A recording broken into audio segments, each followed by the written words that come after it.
Well, it just occurred to me I should be recording this. Okay, I took away these two screws here, these two screws here, these two screws here. These two screws were a little longer than all the rest, so I marked them with red, red on red. 4 screws here on this plate. And what I think is happening here is I'm thinking that this cover is going to open up hinging on this clutch rod. Now it's not really, I mean, it's come up, it's heading in that direction, and it's not coming easy. This is just coming straight. I would say this side looks like it's just coming straight up. I mean, I would expect that to be, you know, at an angle, this being lower than this.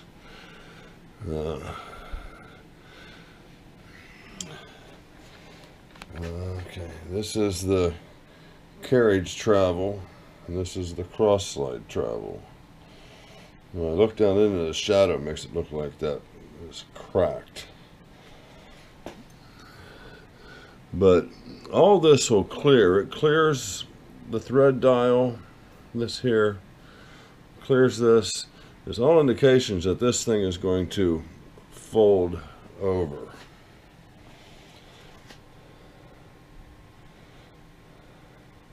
Because there's really no way to take this off without pulling the rod out. And I need to get the mirror and check all around this and make sure there's no pins in here.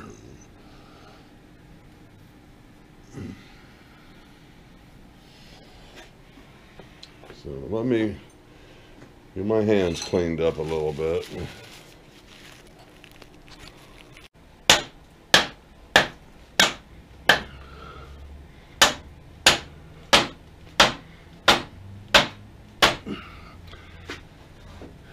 So,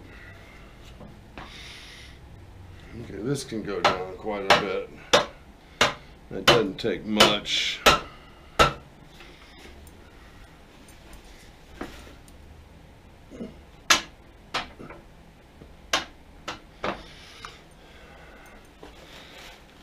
Okay.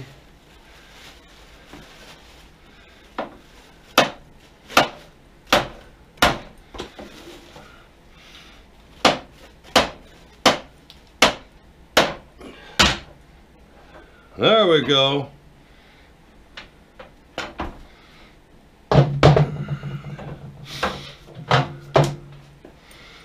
So let's get that here. Let me show you what's happened here.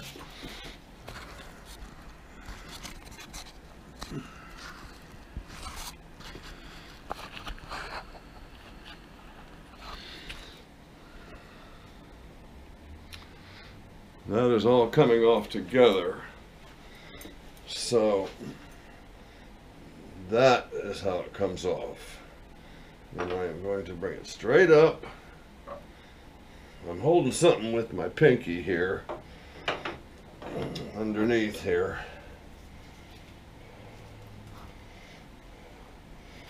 What was I holding? Okay.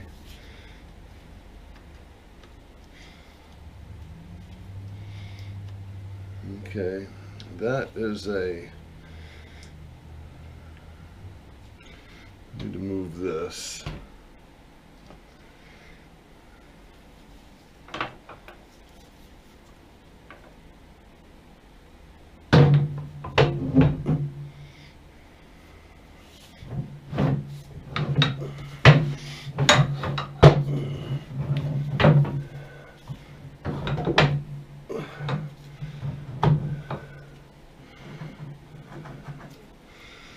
Okay, I'm going to wipe down a little bit and bring you back. Okay, let's look at the inside of the back cover first. Okay, so where are we at? Here. Let's see if I can get you a little closer to what I want to show you.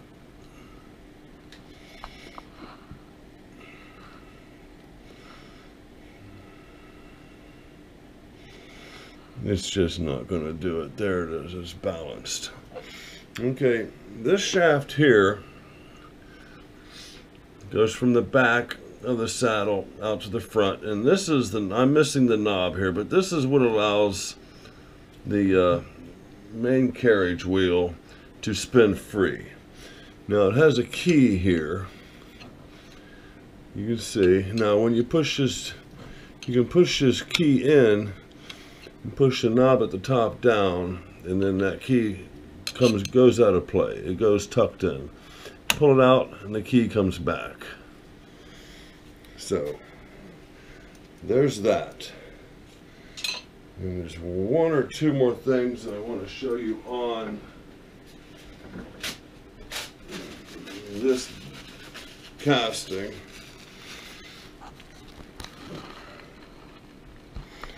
Okay, this is where the thread dial goes. Now this here is right at the lever for the half nut. So this little nib sticking up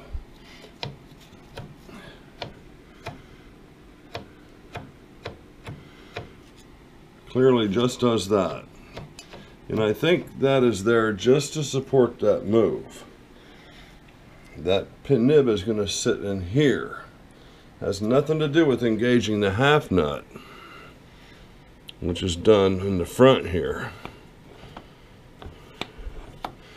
But nonetheless,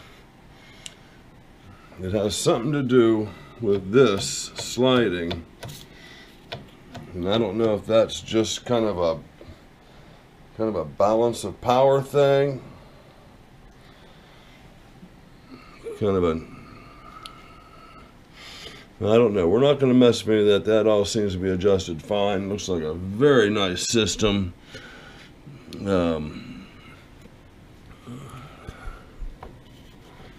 I can't see what you're seeing.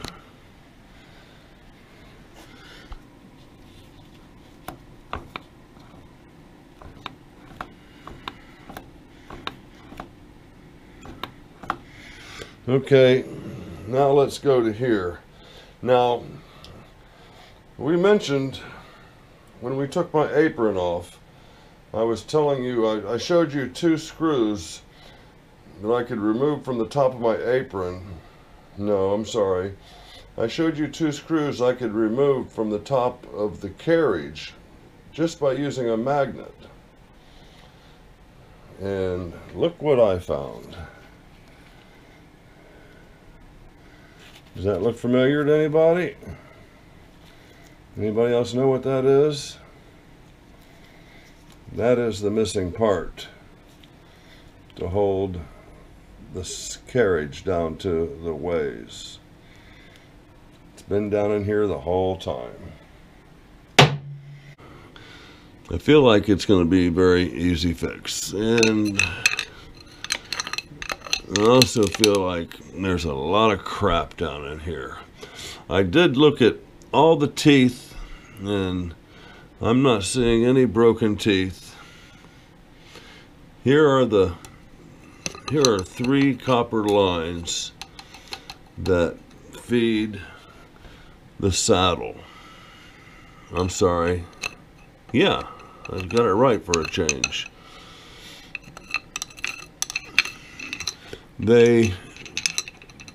I can see them down here going into, this is the reservoir for the oil. So they're following the bottom of this casting, and they're right down here, and they terminate, back inside there where the oil comes from. Oh, things are so close. You know, when I was trying to get those rods to release from the gearbox, you know, it just came down to, oh, what about that screw on the other end, right? And then trying to get that back cover off, you know, oh, what about relieving the pressure from that clutch rod? Oh, elementary. I see a clear path to repairing this. I put it out there, what I want to do. I want your opinion.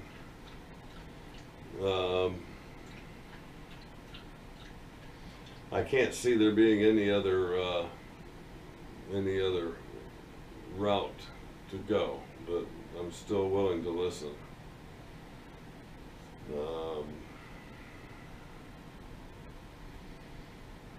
Pretty freaking exciting, because you know the headstock's coming off next.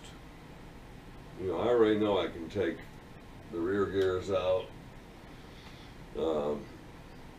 There's two hitches I ran across last time, and that was disconnecting the linkage from the clutch going into the, I don't think it goes into the tailstock, the headstock so much as it goes into the, yeah, it goes into the headstock.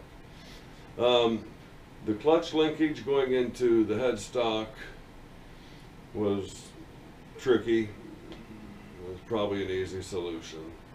And getting the gearbox off was a tricky situation at the time then.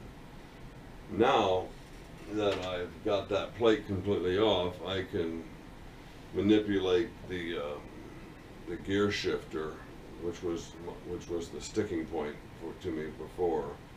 And there's, I think, 3 bolts holding on that gearbox. So it's the gearbox. It's, you know, a couple of incidentals. It's 4 bolts holding the headstock down, and then you just reach up in the bottom shaft closest to your hand holds the gears that you want to extract. And I actually had the reverse gear in my hand when I was reassembling the last time. Why I didn't stop right there and have that fixed, I don't know. But yeah, I feel pretty good about all this.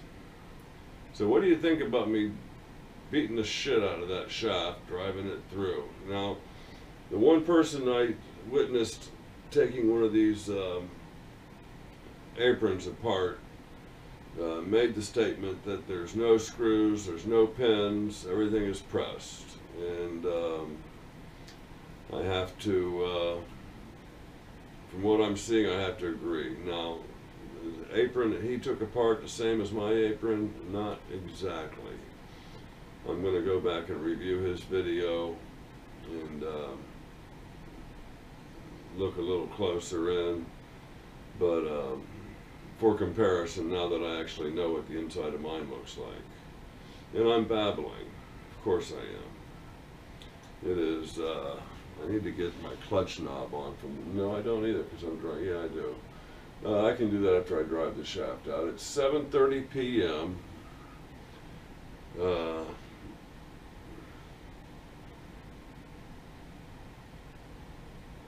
I was going to take a nap before I started turning screws, and here I am. That was, you know, an hour and a half ago.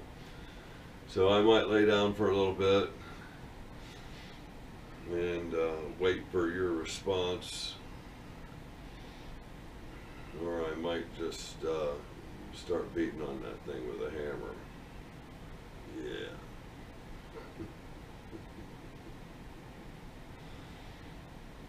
This is good, man. Something's happening, something's getting done. I mean, look at this thing.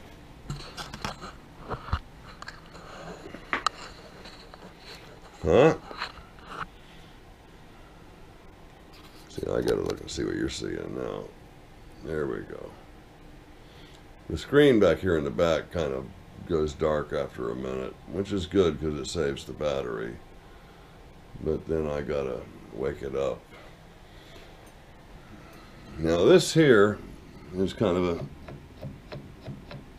At first I thought this was loose and this was supposed to turn, but it doesn't turn because there's two screws here, and that's not going to allow anything to pivot. This is merely to give something purchase, to give something rigidity. And I believe it's to give this action here, to give this system rigidity, to give it something that ties to the whole apron. It's even got these little feet here to keep it from closing too much. Wear on the lead screw. Well, let's look at that. It's all pretty square out here, and it's getting rounded. And it's kind of rounded, and it starts getting square again right here, real square. And square all the way through here. So I start rounding here.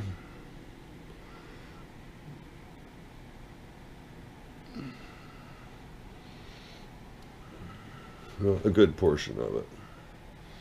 Yeah, a good portion. Oh man.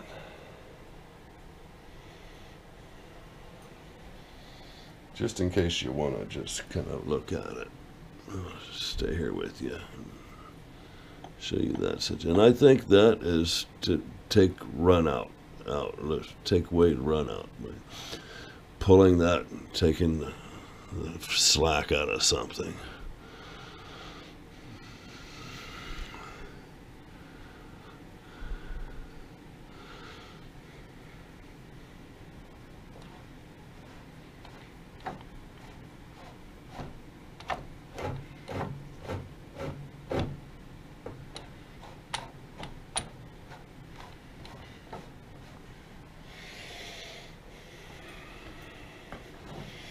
And you know, one of the big bonuses, one of the big perks that really makes me feel good is I think I can get it all back together.